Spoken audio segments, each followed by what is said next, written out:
Welcome back for another chapter of Harry Potter and the Sorcerer's Stone. You may hear children's voices. Some of the students are back at Hogwarts, so it's great to have them back. Chapter 11, Quidditch. As they entered November, the weather turned very cold. The mountains around the school became icy gray, and the lake like chilled steel. Every morning the ground was covered in frost. Hagrid could be seen from the upstairs windows, defrosting broomsticks on the Quidditch pitch. Bundled up in a long moleskin overcoat, rabbit fur gloves, and enormous beaverskin boots. The Quidditch season had begun. On Saturday, Harry would be playing in his first match after weeks of training. Gryffindor versus Slytherin. If Gryffindor won, they would move up into second place in the house championship. Hardly anyone had seen Harry play because Wood had decided that, as their secret weapon, Harry should be kept, well, secret. But the news that he was playing Seeker had leaked out somehow, and Harry didn't know which was worse. People telling him he would be brilliant, or people telling him that they'd be running underneath him with a mattress. It was really lucky that Harry now had Hermione as a friend. He didn't know how he'd gone through all his homework without her. What with all the last-minute Quidditch practice Wood was making them do. She had also lent him Quidditch Through the Ages, which turned out to be a very interesting read. Harry learned that there were 700 ways of committing a Quidditch foul, and that all of them had happened during a World Cup match in 1473. That Seekers were usually the smallest and fastest players, and that most serious Quidditch accidents happened to seem to happen to them. Oh no. And that although people rarely died playing Quidditch, referees had been known to vanish and turn up months later in the Sahara Desert. Hermione had become a bit more relaxed about breaking the rules since Harry and Ron had saved her from the mountain troll, and she was much nicer for it. The day before Harry's first Quidditch match, the three of them were out in the freezing courtyard during break, and she had conjured them up a bright blue fire which could be carried around in a jam jar. They were standing with their backs to it getting warm when Snape crossed the yard. Harry noticed at once that Snape was limping. Harry, Ron, and Hermione moved closer to block the fire from view. They were sure it wouldn't be allowed. Unfortunately, something about their guilty faces caught Snape's eye. He limped over. He hadn't seen the fire, but he seemed to be looking for a reason to tell them off anyway. "What's that you've got there, Potter?" It was Quidditch Through the Ages. Harry showed him. "Library books are not to be taken outside the school. Give it to me. 5 points from Gryffindor." "He just made that rule up," Harry muttered angrily as Snape limped away. "Wonder what's wrong with his leg." "Dunno. But I really hope it's really hurting him," said Ron bitterly. The Gryffindor common room was very noisy that evening. Harry, Ron, and Hermione sat together next to a window. Hermione was checking Harry and Ron's charms homework for them. She would never let them copy. "How will you learn?" she asked. But by asking her to read through it, they got the right answers anyway. Harry felt restless. He wanted Quidditch Through the Ages back, to take his mind off his nerves about tomorrow. Why should he be afraid of Snape? Getting up, he told Ron and Hermione he was going to ask Snape if he could have it. "Rather you than me," they said together, but Harry had an idea that Snape wouldn't refuse if there were other teachers listening. He made his way down to the staff room and knocked. There was no answer. He knocked again. Nothing. Perhaps Snape had left the book in there. It was worth a try. He pushed open the door and peered inside, and a horrible scene met his eyes. Snape and Filch were inside alone. Snape was holding his robes above his knees. One of his legs was bloody and mangled. Filch was handing Snape bandages. "Blasted thing," Snape was saying. "How are you supposed to keep your eyes on all three heads at once?" Harry tried to shut the door quietly, but "Potter!" Snape's face was twisted with fury as he dropped his robes quickly to hide his leg. Harry gulped. "I just wondered if I could have my book back."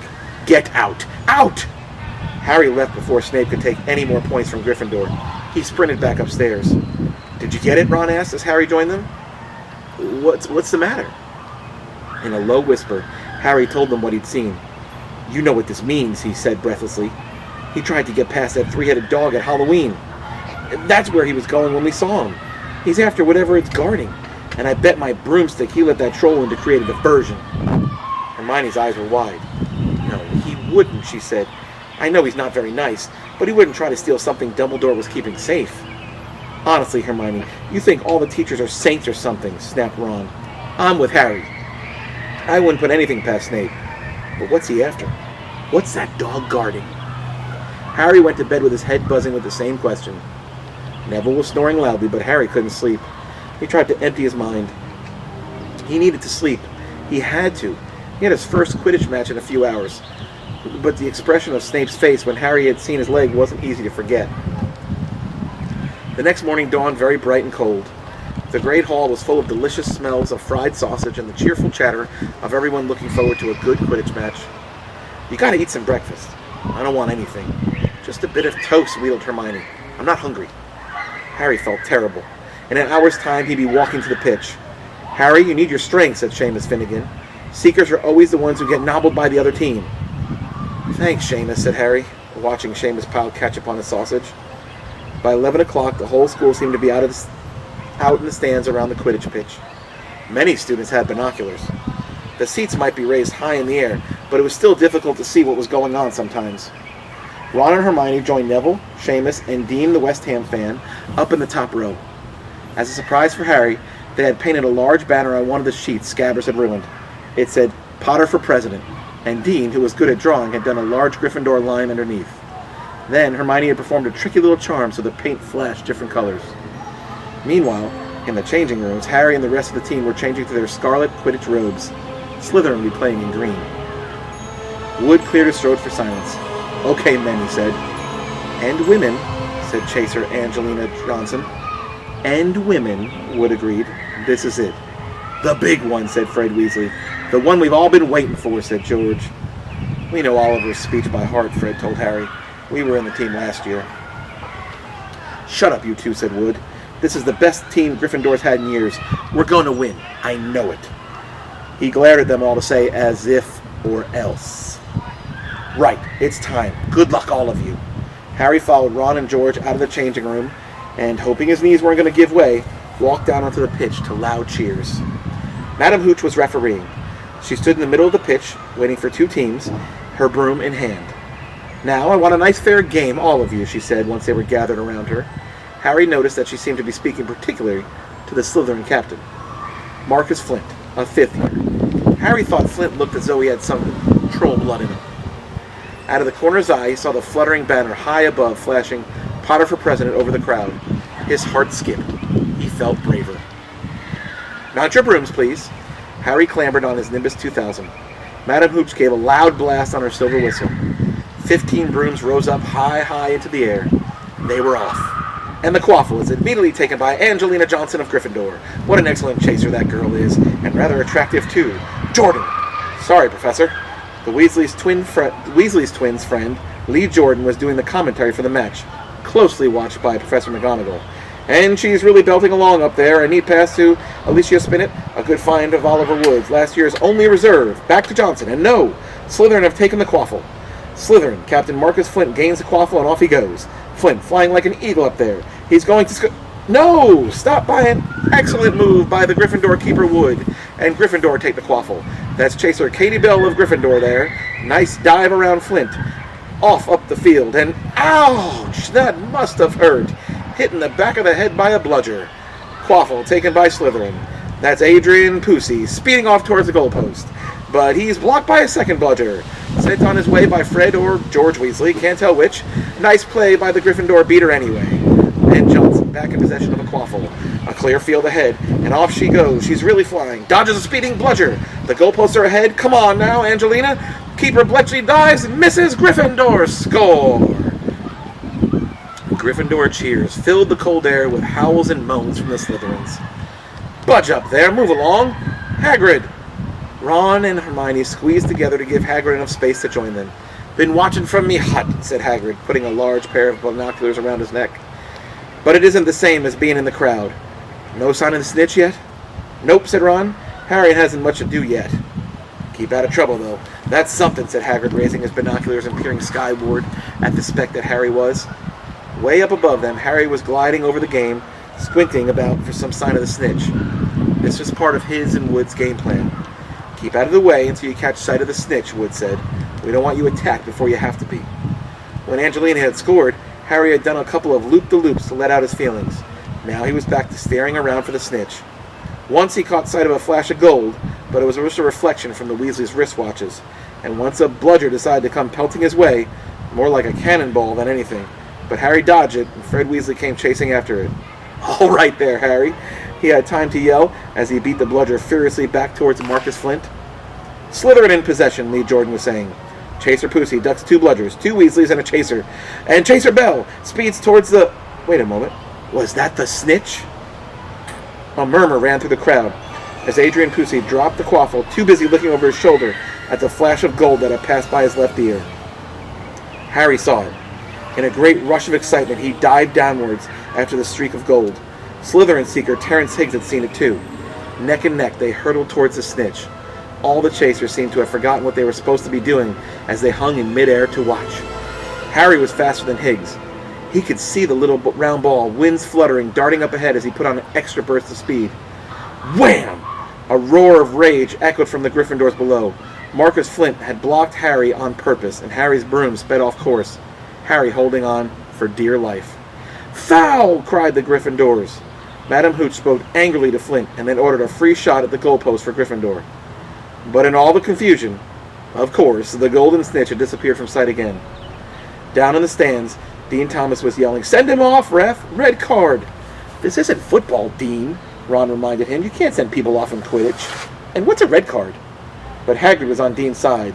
"They ought to change the rules. Flint could have knocked Harry out of the air."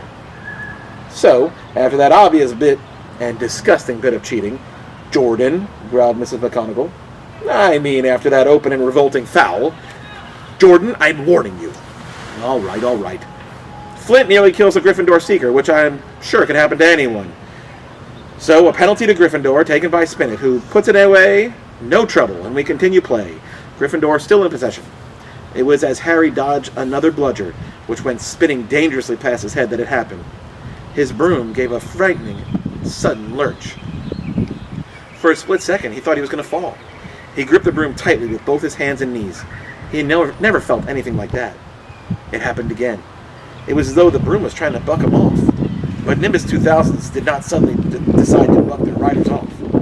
Harry decided to turn back towards the Gryffindor goalpost. He had half a mind to ask Wood to call timeout, and then he realized that his broom was completely out of control.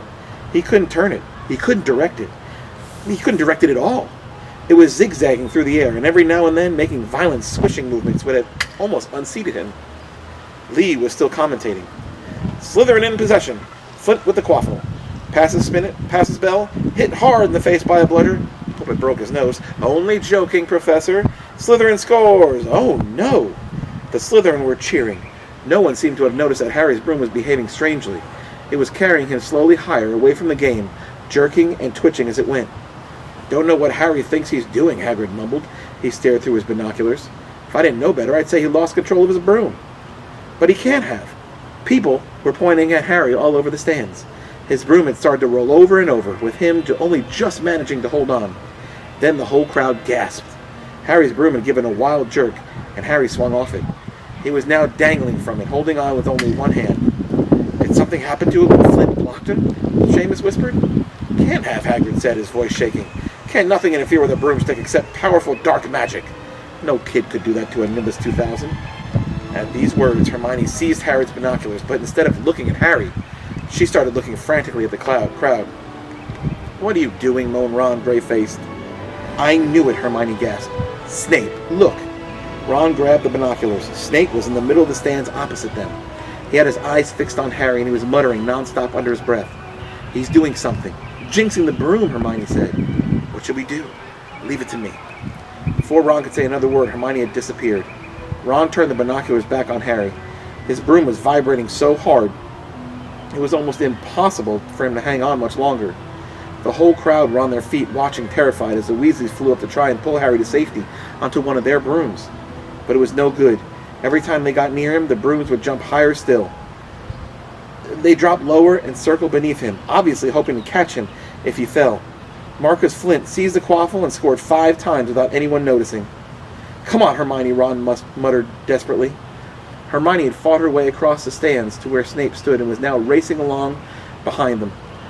She didn't even stop to say sorry as she knocked Professor Quirrell head first into the row in front. Reaching Snape, she crouched low, pulled her wand out and whispered a few well-chosen words. Bright blue flames shot out from her robe to the hem of Snape's robes. It took perhaps 30 seconds for Snape to realize that he was on fire. A sudden yelp told her she had done her job. Scooping the fire off him into a little jar in her pocket, she scrambled back along the row. Snape would never know what happened. It was enough. Up in the air, Harry was suddenly able to clamber back onto his broom. "Neville, you can look," Ron said. Neville had been sobbing into Hagrid's jacket for the last 5 minutes. Harry was speeding towards the ground when the crowd saw him clap his hand to his mouth as though he was about to be sick. He hit the pitch on all fours, coughed, and something gold fell into his hand. "I've got the snitch," he shouted, waving it above his head, and the game ended in complete confusion. "He didn't catch it. He nearly swallowed it." Flint was still howling 20 minutes later, but it made no difference. Harry hadn't broken any rules, and Lee Jordan was still happily shouting the result. Gryffindor had won by 170 points to 60. Harry heard none of this, though. He was being made a cup of strong tea back in Hagrid's hut with Ron and Hermione. "It was Snape," Ron was explaining.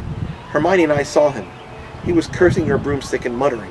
He wouldn't take his eyes off of you." "Rubbish," said Hagrid, who hadn't heard a word of what had gone on next to him in the stands. "Why would Snape do something like that?" Harry, Ron, and Hermione looked at each other, wondering what to tell him. Harry decided on the truth. "I found out something about him," he told Hagrid. "He tried to get past that three-headed dog at Halloween. It bit him. We think he was trying to steal whatever it's guarding." Hagrid dropped the teapot. "How do you know about Fluffy?" he said. "Fluffy?" "Yeah, he's mine. Bought him off a Greek chappie I met in a pub last year. I lent him to Dumbledore to guard the..." "Yes?" said Harry eagerly. "Now don't ask me anymore," said Hagrid gruffly. "That's top secret, that is." "But Snape's trying to steal it." "Rubbish," said Hagrid again. "Snape's Hogwarts teacher. He'd do nothing of the sort." "So why did you just try and kill Harry?" cried Hermione. That afternoon's events certainly seemed to have changed her mind about Snape. "I know a jinx when I see one, Hagrid. I've read all about them. You've got to keep eye contact, and Snape wasn't blinking at all. I saw him." "I'm telling you you're wrong," said Hagrid hotly. "I don't know why Harry's broom acted like that, but Snape wouldn't try and kill a student. Now listen to me, all three of you. You're meddling in things you don't concern you. It's dangerous. You forget that dog, and you forget what it's guarding. That's between Professor Dumbledore and Nicholas Flamel." "Aha!" said Harry. "So there's someone called Nicholas Flamel involved, is there?" Hagrid looked furious with himself. That's it for Chapter 11. Join us again tomorrow for Chapter 12. Hope you have a great night. Be safe.